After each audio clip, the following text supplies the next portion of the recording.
Regent Park এলাকায় যুবকের রহস্য মৃত্যু। মৃত ওই বছর 35-এর যুবক হরিদেবপুরের বাসিন্দা।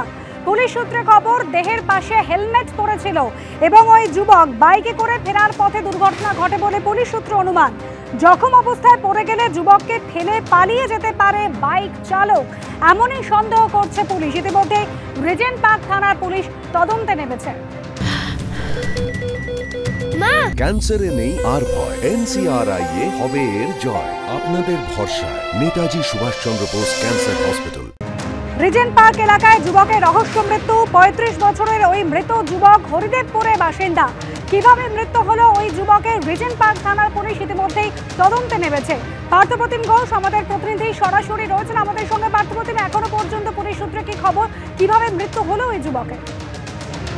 দেখো, যুবকের পরিচয় সম্পর্কে আমি বলে রাখি, যেটা জানা যাচ্ছে যে অনুপ মণ্ডল, বছর 30-এর বয়স, এবং আমরা বর্তমানে রিজেন্ট পার্ক থানায় রয়েছে। রিজেন্ট পার্ক থানা তদন্তকারী আধিকারিক তারা গোটা ঘটনা তদন্ত ইতিমধ্যে নেমেছে এবং গোটা ঘটনায় কেন্দ্র করে একটা ধোঁয়াশা, একটা রহস্য যে জায়গায় রয়েছে সেটা হচ্ছে যে এই যে যুবক, তার সম্পর্কে জানা যাচ্ছে তিনি হচ্ছেন একটা অ্যাডভোকেটের ক্লার্ক হিসেবে কাজ করতেন এবং তিনি বিভিন্ন জায়গায় রাত্রে বিভিন্ন থানা বিভিন্ন জায়গায় যেতেন।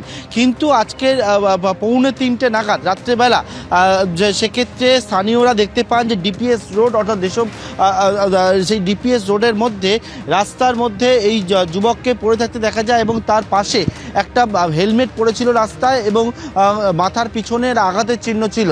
সঙ্গে সঙ্গে পুলিশ শাখায় যখন খবর আসে পুলিশ যায়, কিন্তু কিভাবে সেখানে পড়েছিল সেটা কেউ দেখেননি, যেহেতু বুঝতে পারছে একেবারে গভীর রাত্রের ঘটনা। এবং তারপরে পুলিশ গিয়ে তাকে উদ্ধার করে যখন হাসপাতালে পাঠায়, মারবাঙ্গুর হাসপাতালে নিয়ে গেলে চিকিৎসকের মৃত বলে জানায়। কিন্তু যে জায়গায় ধোঁয়াশা বা যে জায়গায় রহস্য সেটা হচ্ছে যে রাস্তার মধ্যে হেলমেট পরে থাকলেও কোনো রকম কোনো মোটর বাইক তার সঙ্গে ছিল না। অর্থাৎ এটা কিভাবে মৃত্যু হলো, তো তিনি কি অন্য কারোর কোনো মোটর বাইকে ছিলেন, তিনি হয়তো দুর্ঘটনাজনিত কারণে পড়ে গিয়েছেন এবং তার পরবর্তীকালে তার সঙ্গী যে মোটর বাইকে ছিল সে কি পালিয়ে গিয়েছে, পালিয়ে গেলে কেন পালিয়ে গিয়েছে, কোনো অ্যাক্সিডেন্ট হলে সেক্ষেত্রে কিন্তু সেই মোটর বাইক চালকও আহত হতে পারতেন, সেই বিষয়ে এখনও স্পষ্ট ধারণা পুলিশের কাছে নেই। পুলিশ জানাচ্ছে সেটা হচ্ছে রিজেন্ট পার্ক এলাকার যে জায়গায় ঘটনাটি ঘটেছে সেই জায়গায় সিসি ক্যামেরা ফুটেজ তারা ইতিমধ্যে খতিয়ে দেখতে শুরু করেছেন এবং সেই ফুটেজ খতিয়ে দেখে তদন্তকে এগিয়ে নিয়ে যাচ্ছেন যে কীভাবে গোটা ঘটনাটা ঘটলো সেটা জানার জন্য, যে এই ঘটনার পিছনে দুর্ঘটনা নাকি এর পিছনে অন্য কোনো কারণ রয়েছে। সমস্ত দিক খোলা রেখে তদন্তকে এগিয়ে নিয়ে যাচ্ছেন তদন্তকারী আধিকারিকরা। ধন্যবাদ পার্থপ্রতিম। বেআইনি কল সেন্টার খুলে কোটি টাকার ওপর সাইবার প্রতারণার অভিযোগ। গতকাল গার্ডেন রিচ এলাকার আয়রন গেট এলাকা থেকে প্রায় 4 জনকে গ্রেফতার করা হয়েছে এবং 1,18,00,000 টাকা সোনার গয়না বাজেয়াপ্ত করা হয়েছে। প্রকাশ সিনহা আমাদের প্রতিনিধি সরাসরি রয়েছেন আমাদের সঙ্গে। প্রকাশ, কিভাবে চলতো এই প্রতারণা চক্র? দেখো, তোমাকে বলে দিই, কলকাতা পুলিশের দাবি যে এই ফ্ল্যাটের ভেতরেই কিন্তু বেআইনি কল সেন্টার চলতো এবং কোটি কোটি টাকা প্রতারণা করা হয়েছে। সোমবার সকাল থেকে সারাদিন ধরে তল্লাশি অভিযান চালানো হয়। এই মুহূর্তে তুমি দেখতে পাচ্ছ এই ফ্ল্যাট কিন্তু সিল করে দেওয়া হয়েছে। কলকাতা পুলিশের গোয়েন্দা বিভাগের আধিকারিকরা 4 জনকে গ্রেপ্তার করেছে এবং পুলিশ সূত্রের খবর 4 জনের মধ্যে মুরসিল খান, জাস্টিন পাল, মোহাম্মদ শাহরুখ এবং খালেদ ইউসুফ খান, এই 4 জনকে গ্রেপ্তার করা হয়েছে। তাদের কোর্টে তোলা হবে এবং এই ফ্ল্যাটের ভেতরেই তল্লাশি অভিযান চালিয়ে পুলিশের তরফে দাবি করা হচ্ছে 1,18,00,000 নগদ টাকা তারা বাজেয়াপ্ত করেছেন।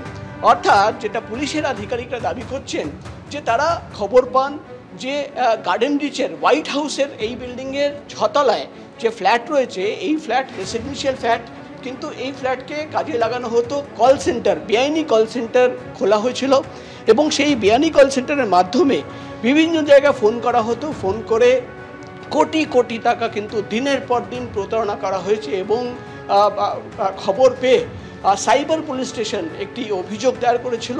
তারা তদন্ত চালাচ্ছিল এবং তদন্ত চালাতে গিয়েই কিন্তু সোমবার সকালবেলা কলকাতা পুলিশের অফিসাররা হোয়াইট হাউসের, গার্ডেন রিচের হোয়াইট হাউস নামক বিল্ডিং, সেই বিল্ডিংয়ের এই ফ্ল্যাটেই পৌঁছে যান এবং ফ্ল্যাটের ভেতরে যেটা পুলিশ সূত্রের খবর তল্লাশি অভিযানের সময় 1,18,00,000 টাকা তারা কিন্তু বাজেয়াপ্ত করেছেন, যে টাকার আনঅ্যাকাউন্টেড মানি, অর্থাৎ কোনো হিসেব কিন্তু এই ফ্ল্যাটের ভিতরে যারা ছিলেন তারা কিন্তু দিতে পারেননি।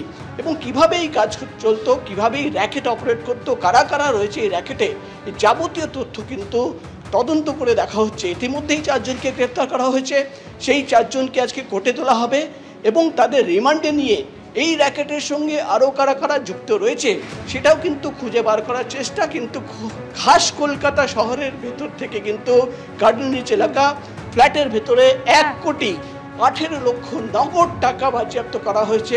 এই টাকা কোথা থেকে আসলো, প্রতারণার টাকা কিভাবে কাদের কাদের চিট করা হয়েছে সেটাও কিন্তু সেই সমস্ত তথ্য কিন্তু খুঁজে বার করার চেষ্টা করছে পুলিশ। অনেক ধন্যবাদ।